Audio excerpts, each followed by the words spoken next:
Hello, third grade, and welcome to our reading skill. For the next 3 weeks, we're going to be working on text structures. Now, text structures can help you understand how something is organized and make you a better reader. Let's go ahead and look at all the 5 types we will be studying. So the different types are organized in this column on the side. We have chronological or sequence, cause and effect, problem and solution, compare and contrast, and description. The purpose is in the second box, and the clue words are in the last box. The first one we're going to look at is chronological. As we're learning about these 5 different types of text structures, we'll be filling in this chart as we go. Please go to your Class Kick page. And for the reason for writing a passage in chronological order is to tell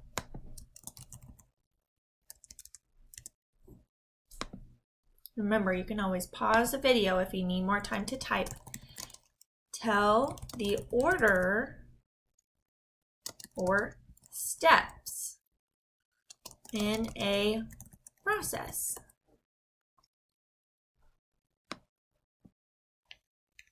Go ahead and type that out. The purpose for writing something in chronological or in sequence is to put it in order of the events or in the steps in the process. Sequence might be a list like 1, 2, 3, 4, 5, 6, and chronological might use words like first, second, third, and tell you when things happened, in the order things happened. So some clue words we can look for as we are reading to determine if it is chronological or sequence are words like first, next, then, last. We call those transition words. We have words like before, after. All of these words are telling you times things are happening and in a sequence, in chronological. Remember, that means things that are in order. You can also see chronological text structure if they are telling you years things happened, first year, second year, third year, or dates, November, December. And we'll be looking at those a little bit closer today. After you have all of this typed out, then you can click play again, and we will move on to the next section. So today we'll be looking at chronological and sequence text structure. First, we're going to read dessert recipe, panda plates. And right off the bat, I see a list. Whenever I see a list of things, that tells me that this might be a sequence. A sequence. If it's telling me 1, 2, 3, 4, 5, it might tell us the sequence I need to do something. So the purpose, as we're writing through this, make sure that you are filling it out on your Class Kick. These are our note pages. This text structure is called sequence. Make that a little bit larger for you. Type in sequence.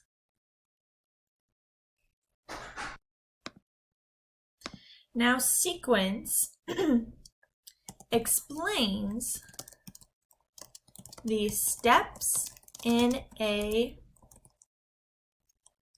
process to make or do something. Go ahead and pause the video so you can type that out.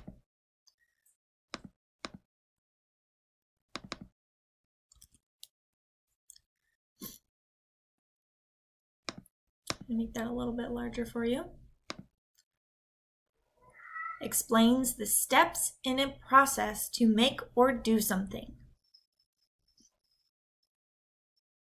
And we're going to go ahead and read through this to see the steps in the process and how it is showing us that it goes in order. Dessert recipe, panda plates. Ingredients and materials. Vanilla yogurt, blackberries, mini Oreo cookies, 1 regular-sized Oreo cookie, butter knife, blender, spoon, and large plate. 1. Twist open the mini Oreos and regular Oreo cookies. Next, using a butter knife, scrape off the white filling. 2. Break each side of the regular-sized cookie into 2 pieces. Break it into approximately 2/3 and 1/3 sized pieces. If you don't get the sizes right on the first try, repeat another scraped cookie. Set aside 2 2/3 sized pieces, put the rest into a blender. Break each side of the mini Oreo cookie in half. Set the 2 halves aside. Place the rest in the blender. 4. Run the blender on low to make cookie crumbs. Using a spoon, spread the yogurt onto the plate, making 2 circles. 1 circle will be the panda head, the other large circle will be its body. Finally, decorate the panda. First, use blackberries for the arms and legs. Second, place 2/3 cookie pieces at the top of the Oreo circle to form the ears. Third, position half mini Oreo slices as the eyes. Lastly, make the mouth and nose out of cookie crumbs. So when we're looking at something like this, we are looking for clues to tell us that it is in chronological order, that it is in sequence. So let's go ahead and we are going to highlight some of our clues. Our first clue is that I see a list. If I see a list on the side, that tells me that it is probably in sequence. Recipes are always sequence text structures because it tells you things in order. So I'm just going to write that I see a list. That is one of my clues. Some other clue words we talked about were transition words.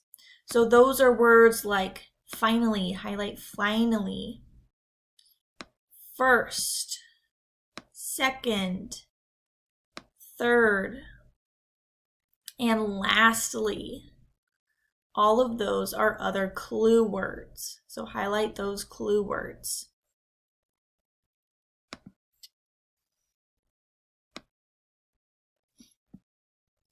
And finally, when you are trying to determine the text structure for a sequence, you can ask yourself, is the author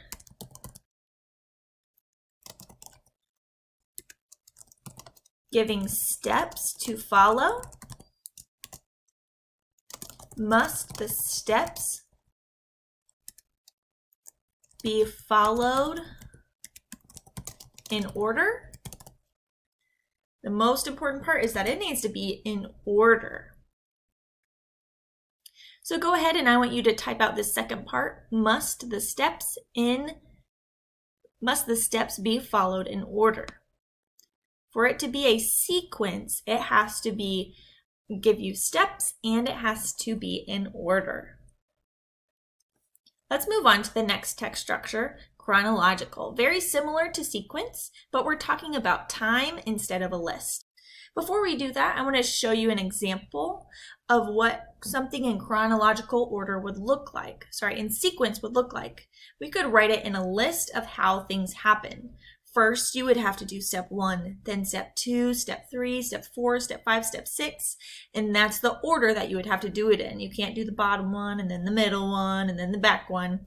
If you don't do it in order, you would not get your panda plates.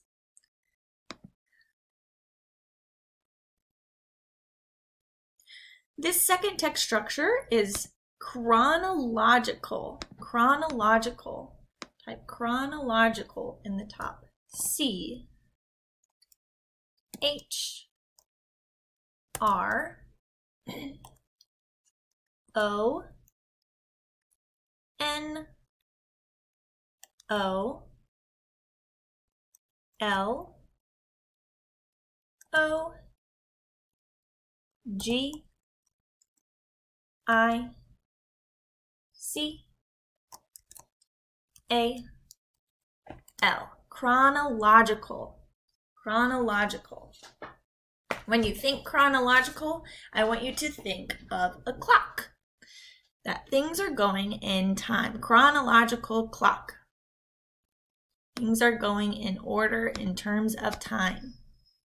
So the purpose of an author writing something in chronological order is that they describe events in the order in which they took place, in which they happened. Pause the video so you can finish typing this out. As we read through, I want you to highlight with me any of the clue words that tell me that this is in order of time. That this is in order of time. Let's go ahead and begin. Growing up panda. At birth, the giant panda is about the same size and weight as a stick of butter. Baby pandas are born blind. Their legs are so weak that they can't walk or crawl. With hairless bodies, the pink-skinned newborn don't look much like their black and white mama. White fur starts to grow in 48 hours after birth. So I'm seeing a couple of words here. I see after, I see start. The black markings begin to develop on the skin after the first week.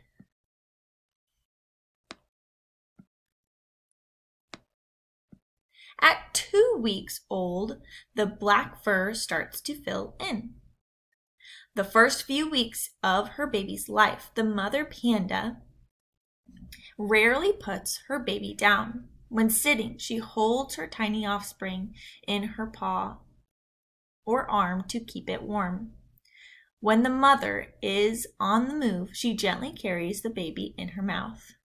Between 1 and 2 months, so this is time, the baby panda finally opens its eyes. With their black and white fur growing in, they look more like mini adults. They no longer need their mother's constant contact to keep them warm. At 3 months, that's another time, their legs become strong enough to walk, though they frequently totter over. At 4 months, pandas can run a few steps. The active youngster develops climbing skills by climbing all over their mothers. By 5 months, the cub can trot beside its mother and even climb trees with her. The panda starts nibbling on bamboo at 6 months of age, though they'll continue to nurse from their mother for several more months. Cubs stay with their mother until they are 1.5 to 2 years of age. They are ready to go off on their own and live independently. So we can see that it started from the beginning when they are babies, just born at birth. Then it went to the first couple of weeks, first couple of months, the next couple of months. So we can see how time started from beginning and continued on.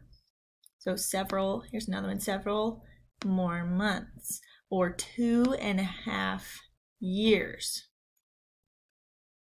So chronological order tells us the order of a text using time. We highlighted all of our clue words. Make sure that you have those highlighted as well. And to help you when you are trying to find chronological order, you can ask yourself, is the author describing events in time order? After you type that, make sure that you have everything written down and you will be complete for your reading skill today. We'll be practicing chronological and sequence in our interventions today.